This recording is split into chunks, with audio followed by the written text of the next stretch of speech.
Hello, welcome to my studio. This is your instructor Linda, and this is video workshop number 3 on tight coil variations. If you have not watched video workshop number 1 and number 2, I do recommend you go back and watch those first prior to watching this one. I do design my workshops to be watched in sequence, as they are easier to understand and to follow along. So let's begin this video workshop by summarizing briefly what we learned in video workshop number 1 and video workshop number 2. In video workshop number 1, we learned the 5-petal flower foundation exercise, in which we learned how to make the two types of quilling elements called the tight coil and the loose coil. In the video workshop number 2, we did loose coil variations, which allowed you to shape and form the loose coil into various different shapes in order to be made. Now, this is going to be the last video workshop for now on the quilling needle. Beginning the next video workshop and the subsequent 3 next video workshops, I will be doing the second type of quilling on an instrument called the quilling comb. So starting from the end of this workshop, I am also going to be adding project workshops, which are meant to be used in conjunction with the video workshops. In the video workshops, I teach you the techniques and the basic quilling elements. In the project workshops, I'm going to be applying the techniques that we learned in the basic workshop in order to make different projects. So if you have a project workshop level 3, then that means that if you have watched and practiced up to video workshop number 3, you should theoretically be able to do the project. Okay, so let's start with the basic quilling element, the tight coil. So in the tight coil, you are using your quilling needle to create a coil that is glued down at the end without allowing it to pop open. So here we go. In the previous workshops, all the tight coils that we have done have been using one strip of paper. In the tight coil workshop that we're going to be doing today, we're going to be doing multiple sheets of paper in order to make larger quilling elements.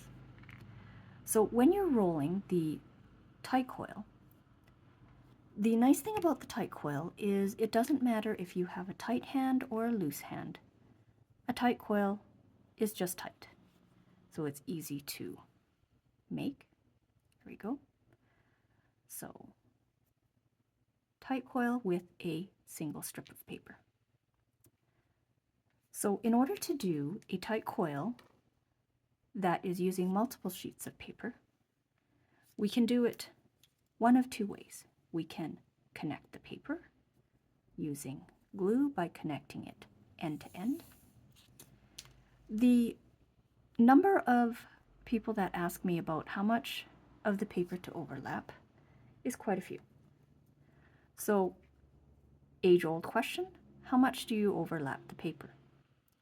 My rule of thumb is overlap as little as possible, but still have enough so that the paper can connect, meaning that if you connect it without enough overlap, the connection point is very weak and could potentially pop loose. Now I am doing glue directly from the glue bottle in order to save time. However, those of you in my beginners class and have not learned how to squeeze out the perfect amount of glue from your bottle, use the stylus on the glue pad. And when you're using the stylus, spread the glue nice and thin. The thinner the better, and the more seamless your work will be. Okay, so I've connected quite a few sheets to this particular project here, so let's begin rolling. So I'm using the standard quilling needle right now. Those of you in my intermediate or advanced class, feel welcome to substitute the fine point and the ultra fine point for the regular. Okay, so here we go. Roll, roll, roll, roll. So when you're doing the tight coil, you can use all different weights of paper. If you use a thicker weight of paper, you do build your tight coil faster, and you get more distinct rings. That's something very useful if you're making something like a tree trunk, where you do want the rings to show up to make it look more like a tree trunk. In the case where you're doing something where you don't want the rings to show up, you can use a lighter weight paper, such as the 90 GSM paper, as opposed to the 120, which is what I use in most of my classes. Okay, so here is the complete tight coil. We've done quite a few more sheets than in that one, so you can see that the tight coil is much larger. So one thing I will note on this tight coil here, and let's see if I can focus on this so that you can see it.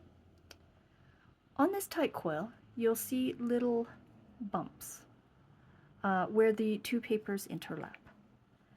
When the papers overlap like that, it will tend to leave a little bit of a space or a kink in your tight coil because of the thickness of two sheets of paper where it connects.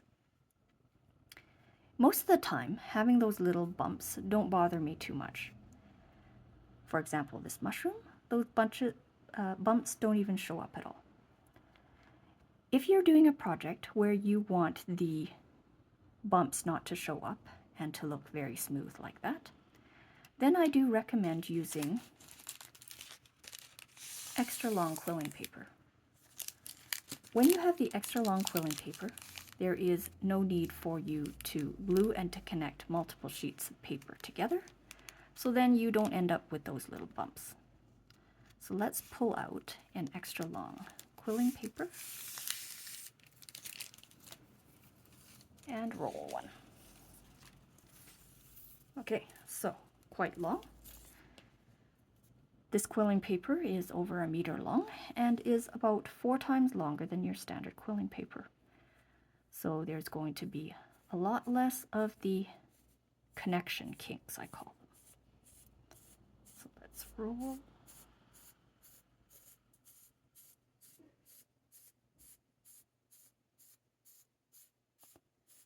Very long piece of paper. Roll, roll, roll.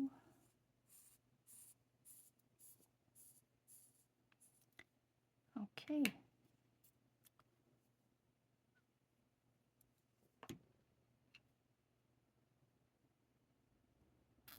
All right, so let's take a look at this tight coil.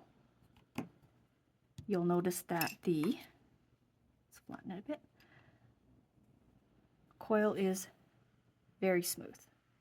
It's one sheet of paper, so there are no little connection bumps on them, right? So very useful to have long papers when you're doing large tight coils like this. So when I did this previous tight coil right here, I connected the papers, the shorter papers, together by essentially gluing them end to end. So there is actually another way that you can make a tight coil with multiple strips of paper without having the need to glue the sheets of paper prior to turning them on the needle. This particular technique for not using glue for connecting multiple sheets of paper together in a tight coil is referred to as nestling. So let me show you what nestling is. So nestling, you roll the first strip of paper till it gets almost to the end of the paper. So let's roll this one. Okay, so I have about that much paper left.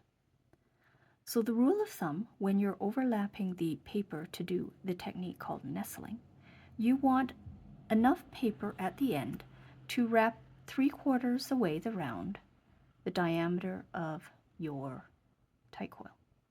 So if you have a bigger tight coil, you have to leave a bit of a longer tail in order for the paper to catch when you're using the nestling technique. So if in the project having a very long tail overlapping does not interfere with the final outcome, I do recommend leaving a little bit of a longer tail, as it makes it easier to catch.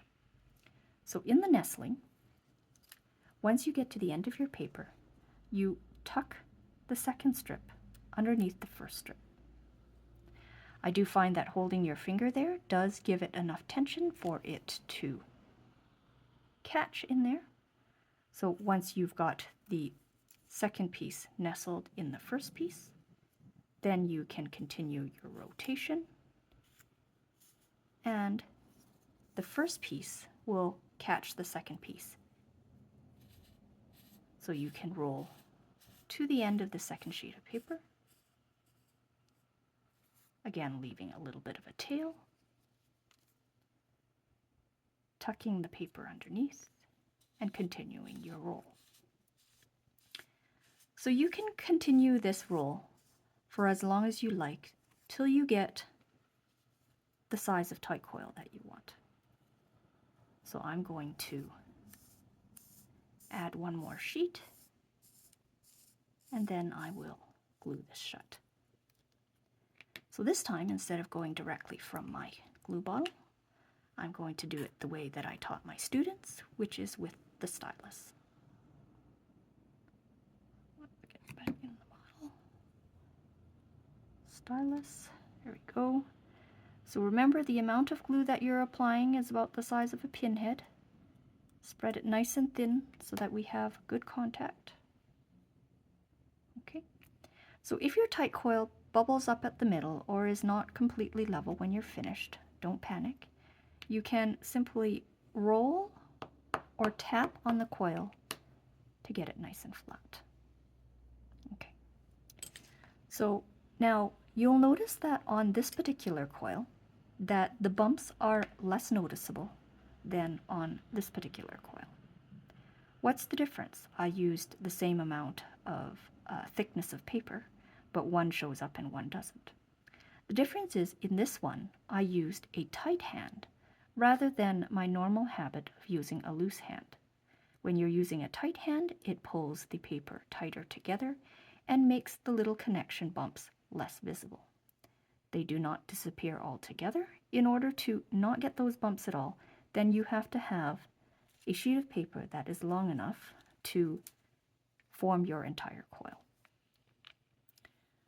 So now I'm going to show you a type of technique that is akin to nestling called blending.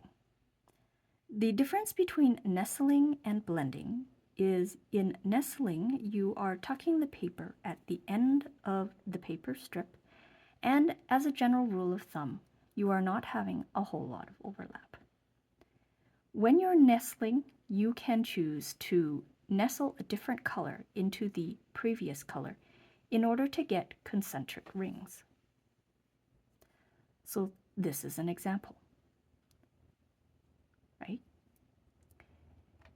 In blending, what you're doing is you're actually combining and rolling two strips of paper at once in order to blend the colors together. So this is a blended tight coil.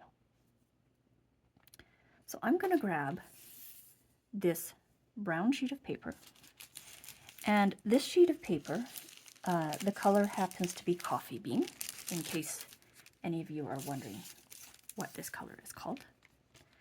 I'm going to take a strip of poinsettia out of this newly opened package. So when you're taking out the paper on a extra long quilling strip, you want to, as I did, cut the head of the package where the loop is at the top. So not this end, this end. Then you want to grab however many sheets you want from the top, not the inside, the top of the loop. So in this case, I'm going to grab out quite a few for this project, just to make it easier.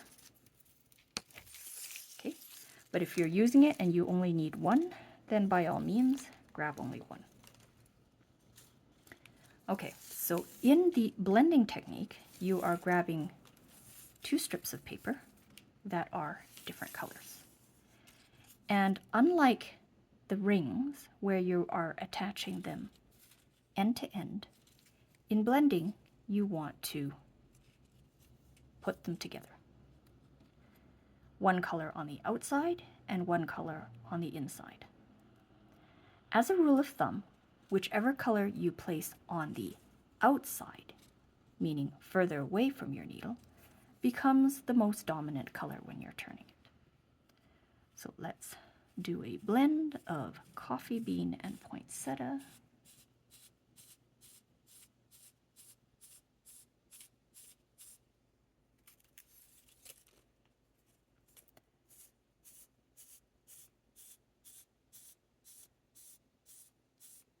Okay, so when you get to the end of the strip, you will notice that there will be a little bit more left of whichever color you put on the inside. And that's because when you're rolling this, the diameter that is on the outer strip is larger than the diameter on the inner strip. And as a result, you're using more of the paper that you put on the outside of the needle as the inside. In a project where this doesn't bother you, you can leave the strips as is and glue them both down. Or if having that extra color on the edge is not wanted, then you could simply cut it off. So as there is 2 strips in this particular blend, you do have to glue down both strips in order for it to attach. Alternatively, you can leave the outer strip much longer, and then you can glue down just the outer strip with the inner strip being held in by the glued outer strip. So here we go. We have a blended tight coil. So it is a different color than the poinsettia red, which is a bright red, or the dark color, which is the brown. We've got kind of a blend of a beautiful browny red color that I think would look very nice in a mushroom. Okay, so there are 2 types of blend.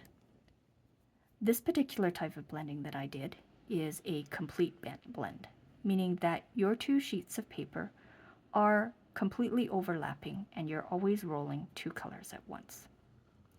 You can also do something called a semi-blend or a partial or incomplete blend, such as this one here, which gives you a combination of sharp rings and blended rings.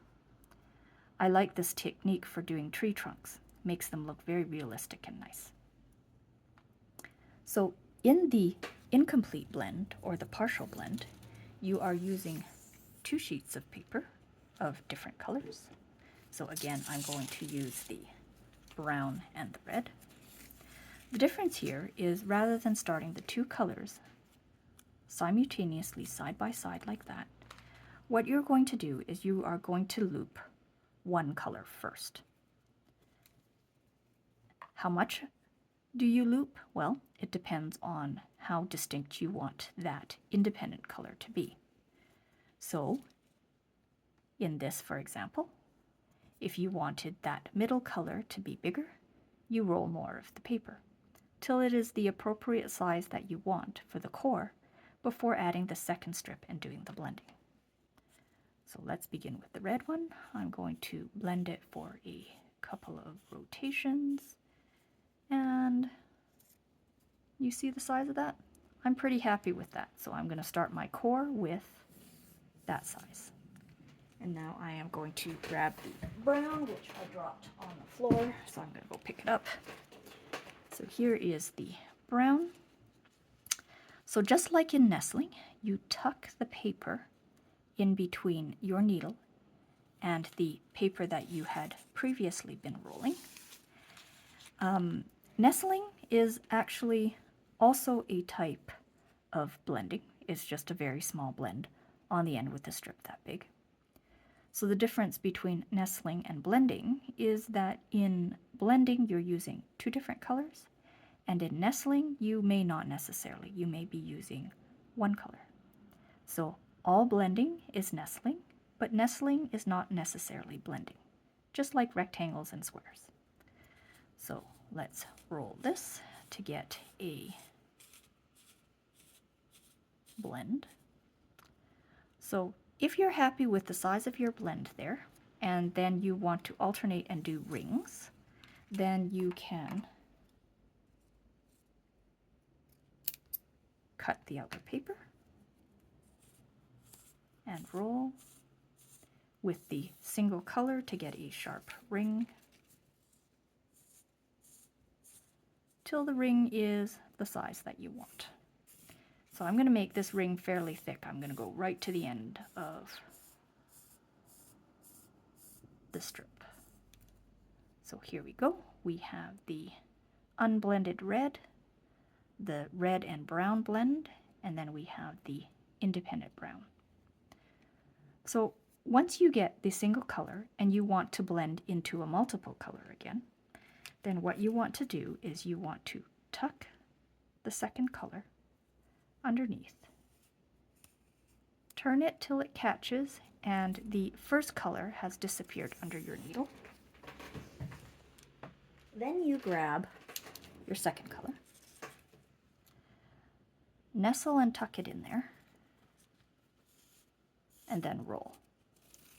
With two colors at once, you get a blend. So I have finished to the red here, and I'm going to continue with the brown for one rotation to get the brown edge. So the red paper has now completely disappeared underneath, right? So I don't have to glue two colors at this point in time. I can just glue the one color that is remaining. Okay, so here we have a semi-blended tight coil. Isn't that nice looking? Okay, so we're going to use these tight coils that I made, and we're going to form these tight coils into a slight dome, like this mushroom head. And to do that, you can do it two ways. You can either use your hand and push out the dome to what you like, or you can use a doming tool. So let's start with just using our hand. So if we just use our hand, let's grab this one.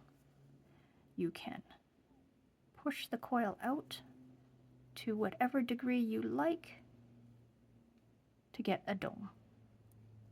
So this particular quilling element is a variation off of the tight coil, which we refer to as the cone, right? Your cone can be more flat, or you can be more pointy. These are all called cones. Now, if we make the cone really long and skinny, like we have in this mushroom stem here, then it goes from being a cone to what we call a spill. So the mushroom stalk on this is a spill, which is also derived from a tight coil. So the second way that we can dome is with this tool here, the doming tool. This doming tool has two shapes. It has the basic half sphere, and it has the truncated cones. So both of those are used the same way. When you're making the dome using your tight coil, what a lot of people do is they go, oh, I want that size. They go to it and then they push. Now, if you have great control over using the doming tool, you can certainly do that. However, for students that are beginning, I do recommend that you start from the larger dome and form it going smaller till you get to the size that you want. So let me demonstrate. If you have the larger dome like that, you're slowly forming this cone. Remember, your paper is only so thick. And if you're doming and you push the paper past the edge where it cannot hold together, it'll spring open and you will get your tight coil basically exploding. Not a pretty sight and very frustrating. So if you start from pushing with the larger dome, then the chances of you pushing it so far past that it basically falls apart is much slimmer. So let's begin with the big dome. We'll go to the second one. And we've got more of a curve now. We go to the third one. Now what you'll notice when I'm pushing down this cone is that I'm starting from the center and pushing outwards. By going from the center and pushing outwards, you're making it so that it's less likely for there to be overslide on your coil and to have it fall apart. If you push down the coil like this with the side on your hand like that, can you see how it goes up unevenly and is kinked? Okay, that's asking for trouble. It doesn't look very nice and it could potentially fall apart. So you always want to go from the center of the dome, pushing outwards like this. It's like a cat. If you stroke it the wrong way, it'll probably bite you. Okay, now, does that look domed enough for the mushroom? I don't think so, so I'm going to keep going. So next size down, push from the center out. Next one down, push, center out. There we go. And I'm going to go one more. I think that's a mighty fine looking mushroom cap right there. A little bit more domed than that guy. So once you get it to the shape that you like, then you can add glue to the inside or the outside of it. Now I do like to use PPA, which is perfect paper adhesive. And the reason why I do is because it disappears into the paper and basically makes your paper look really natural. Most of the time I quill with the matte finish PPA, but there is a glossy finish PPA as well, which you can use to get a shiny finish if you want your mushroom head to look shiny, which looks very cute, by the way. I've done a couple of projects with shiny mushroom heads. So if you're wondering what I'm using to spread the glue here, I am using a silicone tipped glue spreader. And the nice thing about the silicone tip glue spreader is, unlike a regular bristle brush, which would certainly work for this as well, is that the bristle brush can dry up and then the bristles can basically be glued together. You get a lot of destroyed brushes that way if you're not very careful about completely washing out the bristles and making sure that the glue never dries on the bristles. Not only that, if you've got a lower quality brush, then you can lose some of your bristles and then they become permanently adhered to your project. Now, unless your project is some sort of animal that you want fuzzy and the hair there is desired, you probably want to use a silicone one. I'm joking, by the way. You don't want hair or bristle brushes on your projects most of the time. The nice thing about these silicone brushes is that once the glue dries, you can simply pop it off, just exactly like you would off of the glue pad. Once it dries, pop, and off it comes. Very easy to use, right? So this brush has two shapes. It has the curved edge and the wedge shaped. I usually like to use the curved edge when I'm doing the inside of a dome, as it makes it easier to spread. You get basically more contact between the brush and your element. Okay, so here we go. We've got the inside of this mushroom with nicely evenly spread glue. If you have a lot of blotches, or even if you're not using PPA and you're using tacky glue or school glue, for example, the residual showing on the inside of the mushroom doesn't matter because you'll be hiding it anyways. In a project where whatever part that you're sealing or gluing down will show, I do recommend that you use the PPA. It does work much nicer and it looks a lot nicer. So here is our nice little mushroom cap. It's got various colors on it. Okay. So now I'm going to make myself a mushroom stem. And when you're making the mushroom stem, I'm going to do it using the 4mm paper. However, if you have the 6mm paper, it will be much easier to make your mushroom stem. Again, the reason why is in the 2mm paper, you have only so much overlap. So if you're making your spill and it happens to go past the overlap, everything will pop open. If you're using a 6mm paper, you get much more overlap and you can slide it a lot more aggressively without it popping open. But for this demonstration, let me use the 2mm or 4mm paper. So I'm going to make the tight coil. And people often ask me, how many pieces of paper do I need to make the mushroom stalk? And the answer to that is however many sheets it takes to make a coil exactly the size of your mushroom head or bigger. You can do a smaller one, of course, but then you end up with the base being smaller than your head, so it makes it a little less cosmetically pleasing and makes your mushroom more likely to tip over when you have it placed on the counter.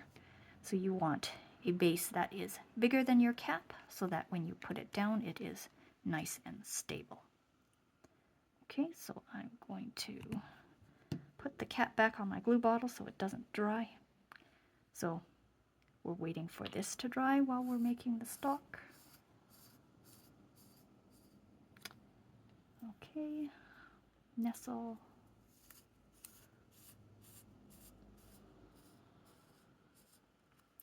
Next sheet, nestle.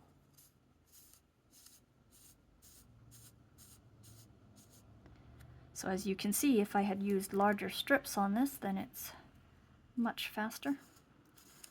Now, for those of you that have trouble with making the stalk or the spills without the papers exploding or popping out all the time, I would recommend, other than using the wider paper, to not nestle like I have here, but to actually glue the strips end to end.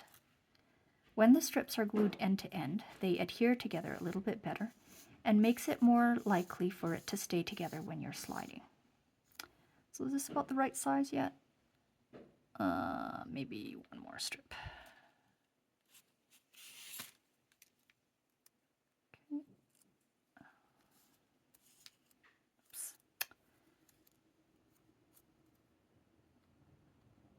There we go. So 3/4 of the way around the diameter of the circle in order for it to catch. In that last one, I didn't leave enough paper so that it didn't nestle and catch. So if you are making a cone or a spill, do keep in mind that if you use a loose hand, meaning you don't pull the paper tight when you're coiling on the needle, it will be much easier for you to slide and form the tie coil because there will be less friction between the paper. So here we go, we have a tie coil. So now we are going to turn it into a spill. And for this you can either use the tip of your needle, tweezer, or you can use the beg your pardon, or use the forming stylus. Okay, so when you're making the spill, you do want to go very slowly and push the tip so that it slides very slowly. You can see the start of it, right? Sometimes you can also use the tip of your needle as well. However, it is easiest if you do have a forming stylus to do this. So let me show you what the forming stylus looks like. So it's one of these. All right, so when you're using the forming stylus, a lot of people, what they do is they use the tip and they push in like that. If you do that, I can almost guarantee that your center will pop out. So this is the correct way to use a forming stylus. You put the stylus on the tip and you rotate the stylus like that while pushing down. And then that gives you kind of a downward push. Remember, put it at an angle and rotate like that to slowly work out your stem. So you can see if you have one of these styluses, it's much easier than trying to use your tweezer or your needle. So once you get the spill partially done, you can slowly work it out by pulling it with your hands, right, till you achieve the size of the stock that you want. Now, keeping in mind that I'm using 2mm paper here, so I don't want to pull any particular section too far, because if you do, it'll pop out. So here we go, and I think that I'm very happy with about the size of the base right now. So you get this kind of narrow pylon looking thing. So in order to ensure that the spill does not lose its shape, we do want to spread the glue onto the inside of the spill there. Okay, so I've got, and you can use a lot of glue for this. It won't hurt the project. One of the few places in quilling where you do want to use a lot of glue, right? Well, don't use so much that you drown your project, but it's okay to use a little bit more in this instance. Okay. Get a little bit more. And this one, you probably want to go directly from your bottle rather than using your stylus. So now if you're using PPA, there is a certain window of time before the glue completely hardens where it's flexible. And when it's flexible, you can choose to shape or form your element before it dries. Okay, so here we go. I've completely covered the bottom. And just to make this mushroom a little bit cuter, I'm going to bend it so that we have a sideways tilting mushroom. So here we go. Let's put that aside to dry, and then we can put the two pieces together to make the mushrooms. So now we're going to talk about a different type of tight coil called a ring coil. So a ring coil is one of these. A ring coil is also known as an open tight coil. So the difference between a regular tight coil and a ring coil is, of course, there is a big hole in the middle of a ring coil.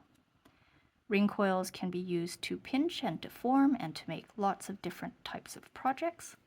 In this particular project, in the mushroom garden, I'm going to be using these ring coils as a base to basically stick my greenery, plants, and topiary into it.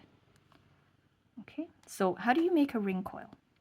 Well, theoretically, you can make a ring coil out of any round cylindrical object, even your quilling needle, for example, right? But the problem with using a round cylindrical object is you have to be able to keep the paper together when you're rolling, which is very hard to do without it falling apart or slipping or kinking or distorting. So I use a type of tool called a ring coil tool, and it works exactly like a needle. It has two slots in it to which you can put the paper, and which slot you use depends on whether you are overhand or underhand. I do have a separate video as well on how to use and to change the heads on the ring coil tool to get different size ring coils. So do check that video out if you want to learn how to use this particular tool. So the size of the ring coil tool that I have currently mounted in this needle is the 11mm, which is what I used to make this ring coil. This smaller ring coil here, I used the 9mm attachment, which is the smaller one. So you can choose the size of the whole of your ring coil by choosing the different size heads. So I am an overhander, so I'm going to slip this into the overhand and I'm going to roll. So exactly like a needle. And here is the starting of your ring coil.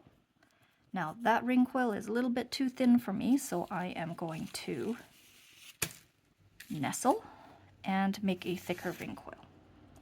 And again, if you don't want to nestle, you can glue the pieces end to end and then roll it all at once. Okay, so, and rule of thumb again, you want enough paper so that it will turn 3/4 the way around the diameter of your current ring in order for it to catch. So in the mushroom base, it doesn't matter if you overlap a lot because it's all the same color. Right, and here we go. So I'm going to nestle. Now there is another type of nestling as well too, which is a type of semi-blend where you add little bits of different colors into the project as you're rolling the tight coil. So I'm going to take this little red bit that I cut off from when I did one of my other rings. I'm just going to tuck it in and nestle it like that. And then when you do that, you can see you get a little bit of a strip of color in there, right? So I'm going to cut a whole bunch more pieces of red, just tiny little strips like that. Okay. There we go. And if you're like me, little bits of paper are everywhere when you're quilling. Cleanup is always fun. I'm going to cut a couple of brown strips here. Okay, so I'm going to use the white as the primary color or the carrier color.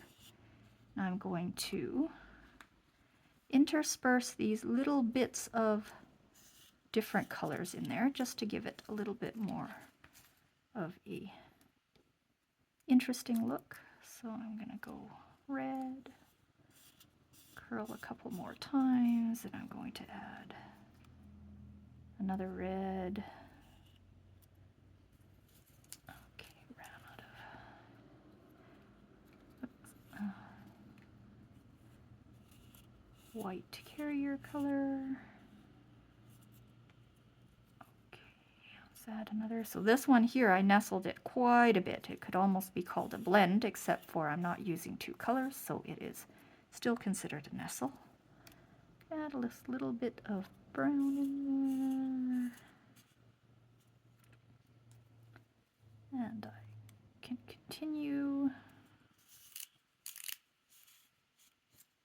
Okay, and I'm going to add my last little bit of red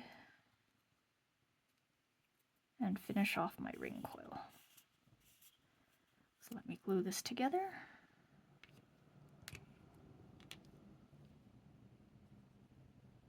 Oh, whoa, way too much glue. See what I mean by glue control from the bottle? Sometimes if you squeeze slightly too hard, you get a big waterfall, which is why using the stylus is always a more sure bet. Okay, so take a look at that ring coil. Isn't that neat? Look at all the little flecks of color in it. So that is a nestling or blending technique. So I'm going to remove it off of the ring coil tool. So when you remove it off the ring coil tool, there's a little bit of a tail on the inside here that is left over from the where you put the paper in the slot. So generally what I would do to get rid of that little flap is I would just glue it down like so, Or if you want, you can also pull it out and snip it off with a scissor. But I'm just going to glue it down. Here we have a neat looking ring coil. Okay, so I'm going to take this ring coil here. Let's double check to see if my project is dry yet. Oh, almost. So this is completely dry. Okay, so we have a base here with a ring coil, and I'm going to take this red strip that I happen to have here. I'm going to cut it short. I don't want a super long one. Let's cut it about there. The thing about the longer strips is just because it's long doesn't mean that you actually have to use the entire strip. You can cut it to whatever length that you need. So I'm going to make a loose coil here using this red paper. And if you wanted a specific size, you can also use the circular template molds, but I'm just going to freely release it to be whatever size it pleases. Okay, so do you remember from video workshop number 2 when we were doing all sorts of variations off of the loose coil? Well, here we go. Let's go like this. So what am I going to use for a pinching technique? I am going to use a, let's use a gather and pinch. So gather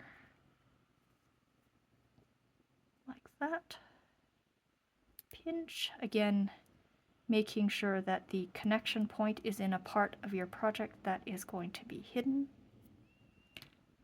Okay, so here is your coil, and I'm just going to stick it here in this base, and I'm going to make a second one with the, so you don't have to put a loose coil in here, of course. You can put sprigs, you can put wheat ears, you can put Copenhagens.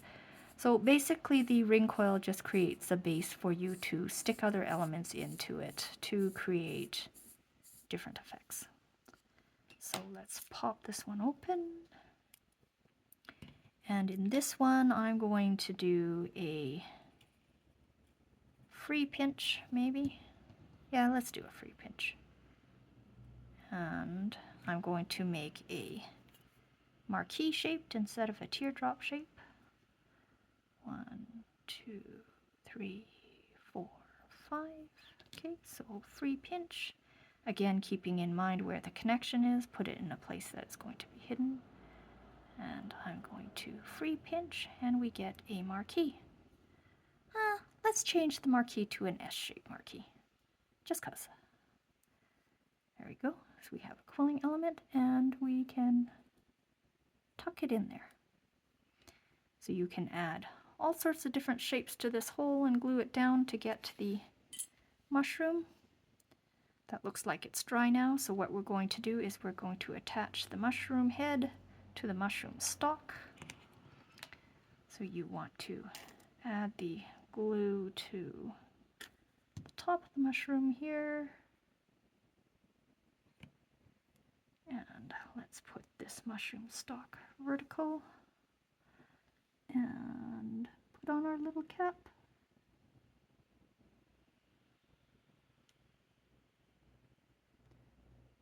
Now if your cap doesn't balance like you want, then what you may have to do is you may have to hold it together with your hand until the glue dries a little bit more tacky.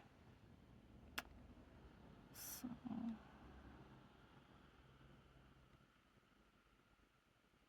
yeah, I'm going to hold it for a little bit. Okay, so let's hold my mushroom.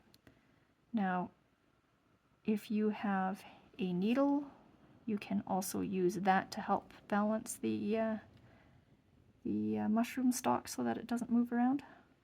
I didn't think ahead for this class, and I didn't get my little needle, so okay, it's getting more dry now. I think maybe I added a little bit too much excess in the glue. Okay.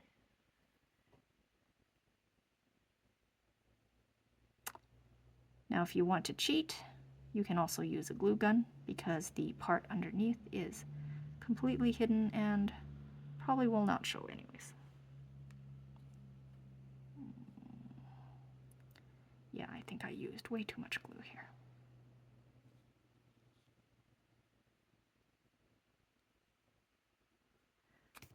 Okay, I think it's starting to dry now. So there we go, we have our mushroom.